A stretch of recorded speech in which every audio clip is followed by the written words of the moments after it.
بہن اور بھائیو السلام علیکم۔ خیریت موجود، خیریت مطلوب۔ بسم اللہ الرحمن الرحیم۔ مولانا روم رحمۃ اللہ علیہ فرماتے ہیں، یک زمانے صحبت با اولیاء بہتر از 100 سالہ طاعت بے ریا، یعنی تھوڑی سی دیر اولیاء اللہ کی ہم نشینی 100 سالہ بے ریا عبادت سے بہتر ہے۔ حقائق نمبر 11۔ قاصد روم۔ حضرت عمر فاروق رضی اللہ عنہ کے عہد خلافت میں کیسر روم نے اپنا سفیر مدینہ المنورہ میں بھیجا۔ قاصد نے دارالخلافہ اسلامیہ مدینہ منورہ میں پہنچ کر لوگوں سے خلیفہ وقت کے محل کا پوچھا کہ وہ کہاں ہے تاکہ میں اپنا مال و اسباب وہاں تک پہنچاؤں۔ بقول شاعر، قوم گفتن دس کہ او را کسر نیست، مرام را کسر جان روشن است۔ قوم نے کہا، ہمارے بادشاہ کا کوئی محل نہیں۔ امیر المومنین حضرت عمر رضی اللہ عنہ کا محل تو ان کی جان پاک ہے، جو اللہ تعالیٰ کے تعلق خاص اور تجلیات قرب سے منور ہو رہی ہے، جس نے انہیں سارے جہان کے شاہی محلات سے مستغنی کر دیا ہے۔ اللہ اکبر۔ قاصد روم نے دل میں سوچا، یہ کیسا بادشاہ ہے جو عام لوگوں میں رہتا ہے، اس کا کوئی حفاظتی دستہ ہے، نہ رہنے کے لیے کوئی عالی شان محل۔ راستے میں ایک عرابی خاتون سے خلیفہ کا پتہ پوچھا تو اس نے کہا، آپ رضی اللہ عنہ قبرستان کے پاس ایک درخت کے نیچے آرام فرما رہے ہیں۔ قاصد جب وہاں پہنچا تو اس نے دیکھا حضرت عمر رضی اللہ عنہ بے خوف و خطر زمین پر آرام فرما رہے ہیں، نہ تخت و تاج پاس ہے اور نہ ہی فوج و لشکر۔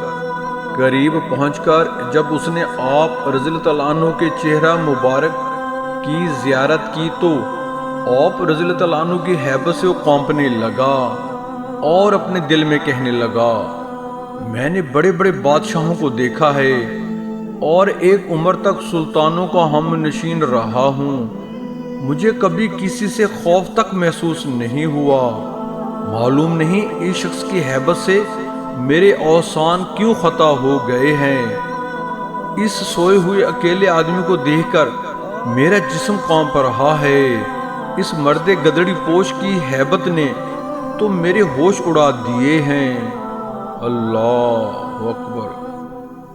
بقول شاعر، بے صلاح این مرد خفتہ بر زمین، من بہفت اندام لرزاں چیست این۔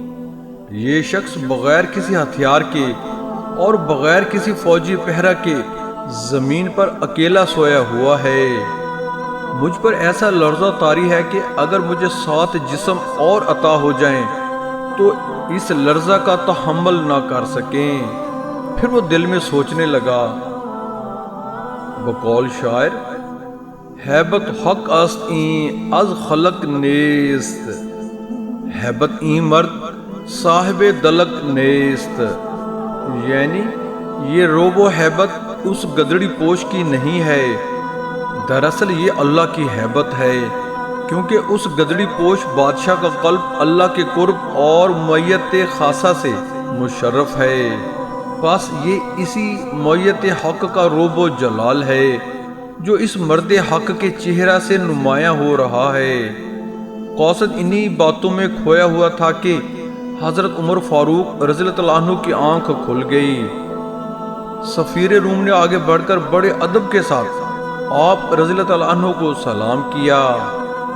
آپ رضی اللہ عنہ نے نہایت شفقت سے سلام کا جواب دیا، سفیر کو اپنے پاس بٹھا کر تسلی دی اور کیسر روم کا پیغام وغیرہ لینے کے بعد آپ رضی اللہ عنہ دیر تک اس کے ساتھ معرفت کی باتیں کرتے رہے۔ قاصد روم آپ رضی اللہ عنہ کے اخلاق حسنہ اور سادگی سے اس قدر متاثر ہوا کہ اس کے دل سے کفر و شرک کا زنگ دور ہو گیا۔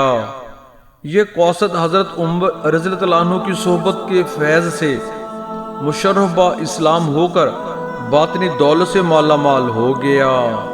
اللہ اکبر۔ بقول شاعر: ہر کے ترست از حق و تقوی گزید، ترست از وے جن و انس و ہر کے دید۔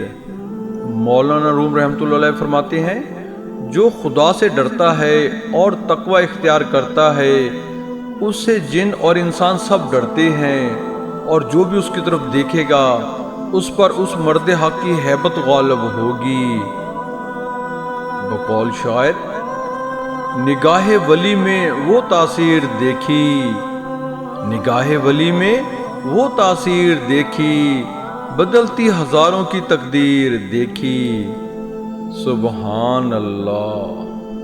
Please just a minute, please subscribe my YouTube channel Islam T V by Waheed ji, and comment, like and share our videos in your friends. Thanks for this kind favor. درس حیات: جو لوگ اللہ تعالیٰ کے احکامات کی پیروی کرتے ہیں اللہ تعالیٰ دنیا اور آخرت میں ان کا مقام و مرتبہ بلند فرما دیتا ہے۔ اور فرماتے ہیں، مولوی از خود نشد مولائے روم، تا غلام شمس تبریزی رحمت اللہ علیہ نہ شد۔ یعنی مولوی اس وقت تک مولا روم نہ ہو سکا جب تک شمس تبریزی رحمت اللہ علیہ کا ارادت مند نہ ہوا۔ سبحان اللہ۔ دعا ہے اللہ تعالی ہمیں اس درس حیات کو سمجھنے اور اس پر عمل پیرا ہونے کی توفیق نصیب فرمائے۔ آمین۔ جزاک اللہ۔